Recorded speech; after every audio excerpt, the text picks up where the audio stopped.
kind of a big opener today. First part is reviewing what we did yesterday, so let's do those first. For each one of these equations, there are two things we're going to do before we get started. What are they? So the first is we are going to circle the variable, so I'll do that in the first one. And that's just a reminder that I want to get that variable by itself. In this case, I want to get w by itself to solve for w. And then the other thing is the line of equality. And that is a reminder that whatever I do on one side of that line, I have to do on the other. Okay? So those two things will kind of help me figure out what I need to do to finish this problem. If I want to get the w by itself, what do I have to get rid of? The 16. And how do I get rid of that 16? We're going to add 16, exactly. So we're going to do the inverse operation. That's a minus 16, so to get rid of it, we have to add 16. And so this will get rid of the 16 on the left side, but now the equation is not balanced, so we have to add 16 on the right side. All right, so now we simplify. On the left side, when we simplify, those 16s cancel, and what's left over there? W. And on the right side, we're going to have to do a little math here. What's 6 plus 7? 13. So we got a 3 there, carry the 1. 3 plus 1 plus 1? 5. Looks like a problem we did yesterday, doesn't it? I think we did that one yesterday. Can you guys read that? Okay. So next one, I'll get you started. We're going to circle the variable. We want to get that x by itself. We'll draw the line through the equal sign, that line of equality. And then to get the x by itself, what do we need to get rid of here?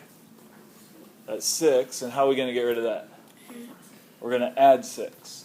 All right, so even though this is addition here, we're not going to do the opposite of addition. Because it's a negative 6. So remember, adding a negative 6 is really the same thing as subtracting. So to get rid of it, we need to add. So we're going to add 6. Got to do it on both sides to keep it balanced.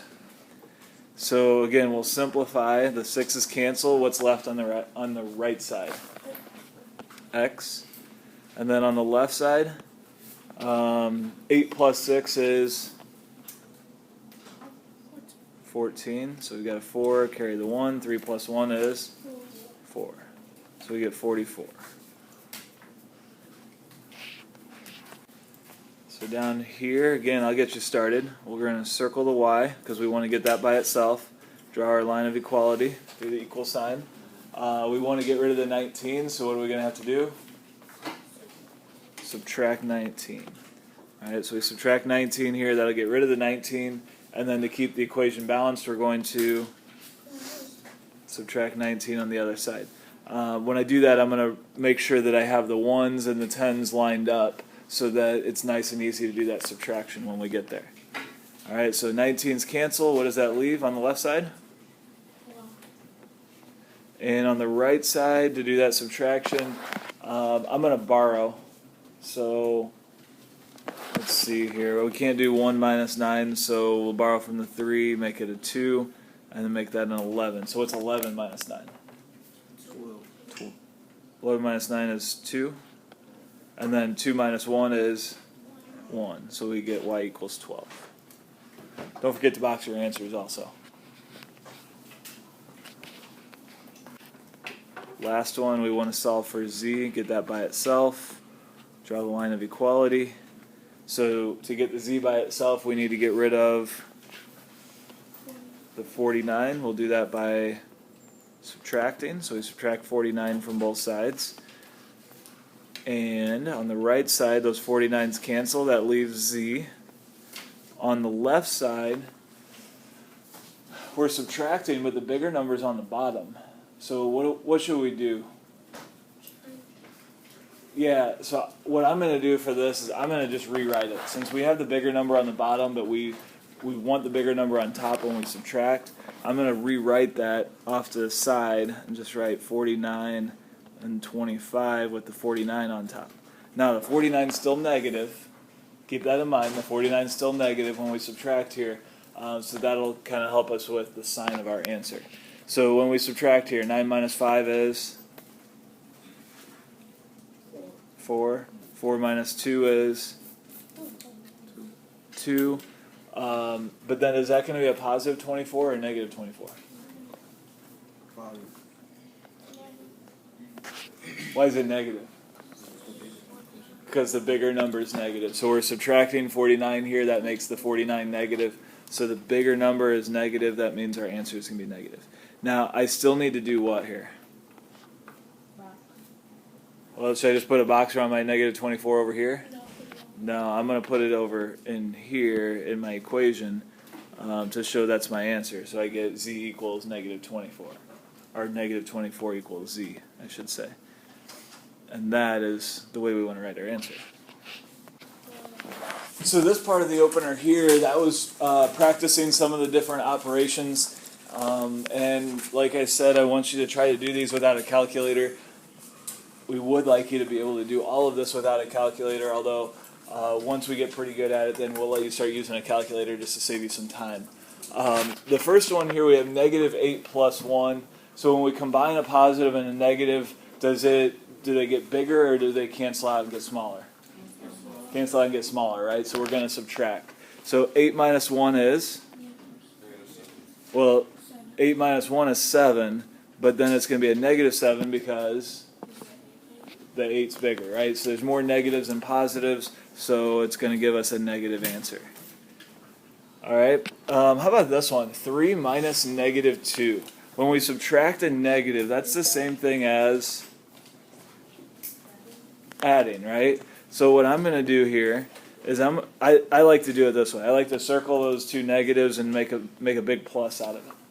All right, so it's really 3 plus 2, which is 5. Okay. This next one here is this is 5 minus 2. Is that right? What's that? Yes, it is a multiplication problem. Don't get tricked by this. Since we have a parentheses right next to a number here, that means that it's multiplication. So it's 5 times negative 2. So first of all, forget about the negatives. What is 5 times 2? 10. Okay, and since one of the numbers was negative, then it's going to be negative 10. All right, does anybody know what 25 times 42 is without a calculator and without doing any work? We're going to have to do a little work for this one, right? So what I'm going to do is I'm going to take this and I'm going to stack it up. Does it matter when we do multiplication which one goes on top? No. Which one do you guys want to put on top? 42? All right. So we'll put 42 on top. Did you pick that one because it's bigger? Okay. So we're doing 42 times 25. And so when we multiply this here, we're going to start with the 1. So we're going to start with the 5 here. 5 times 2 is 10. So we'll put our 0 there, carry the 1.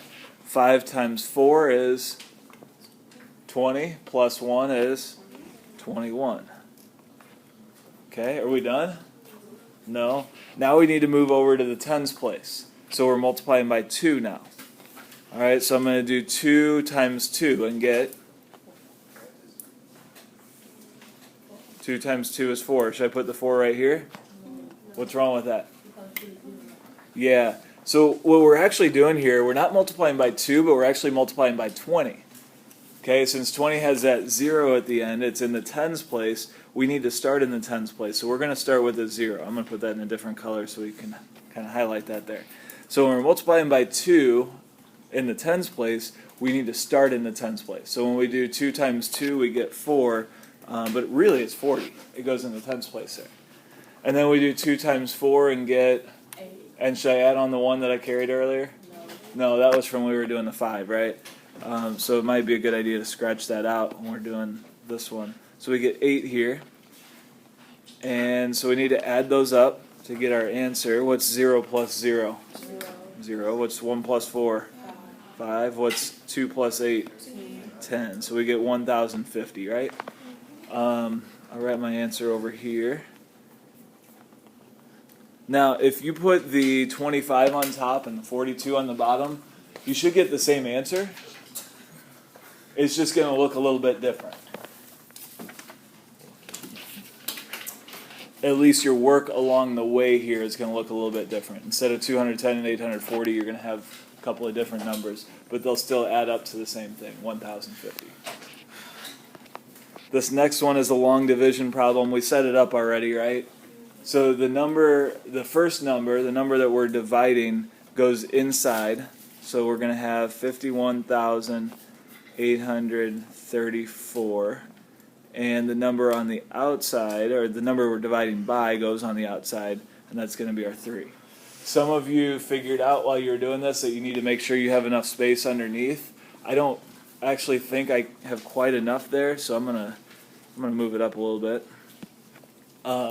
Make sure I have plenty of room.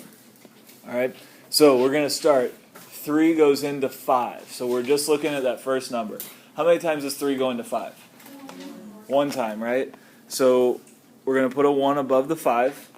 And then to figure out what we have left after we take that 1, which that 1 is actually a 10,000 because it's in the 10,000s place. We're going to do 1 times 3 and get, what's 1 times 3? 3. And then we'll subtract that. 5 minus 3 is 2. All right, so that's our remainder when we divide the 10,000s place. Now we're going to move over to the thousands place, so we need to bring our 1 down, right? So we bring that 1 down. And so we're going to do 3 into 21 now. How many times does 3 go into 21? 7. Okay, we'll put the 7 in the thousands place then.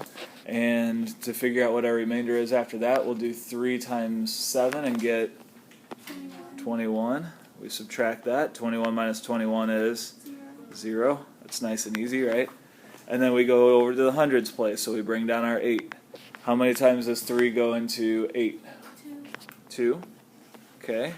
And we do 2 times 3 to get our remainder, which is going to be, well, we get 6. So our remainder is what? 2. And then we move over to the tens place. So we're going to bring down our 3. How many times does 3 go into 23? 7. 7 times 3 is? 21. That gives us a remainder of 2. Okay, let me clean this up a little bit. I'm not out of space.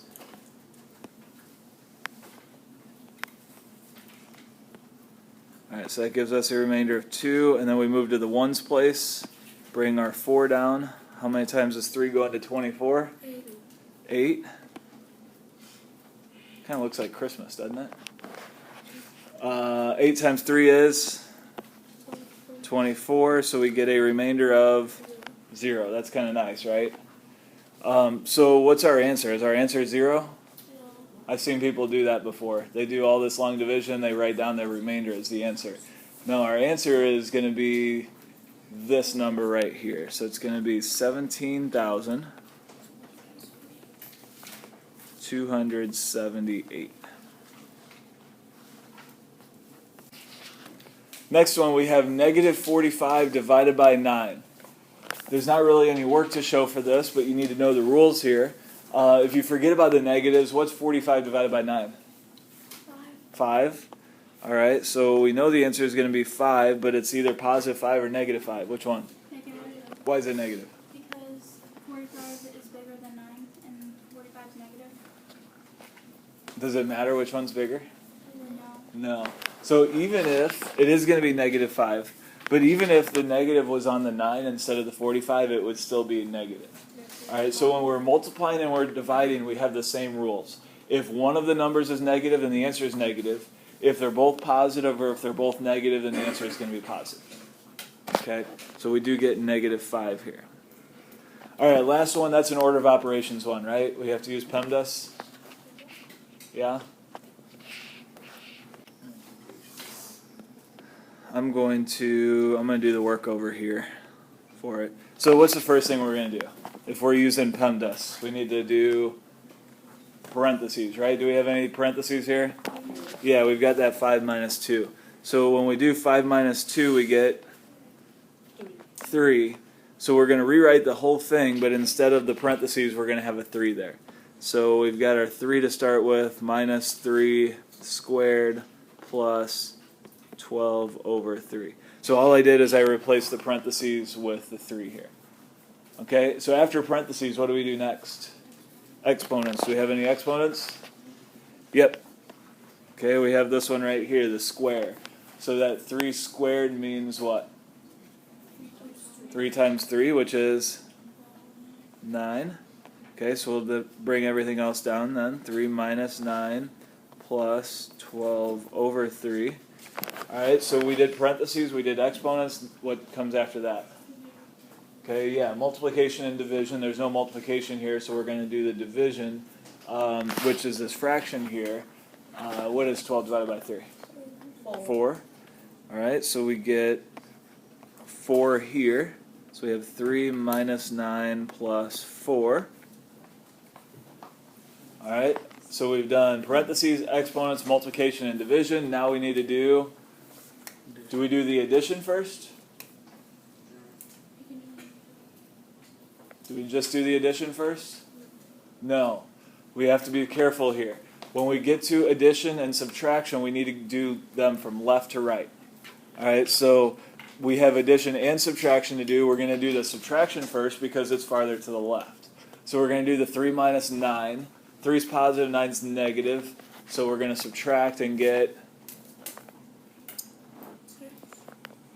Yes, except the 9's bigger, so it's going to be negative 6. So for this we get negative 6, and we still have that plus 4. And negative 6 plus 4 is? Negative 2. Negative 2.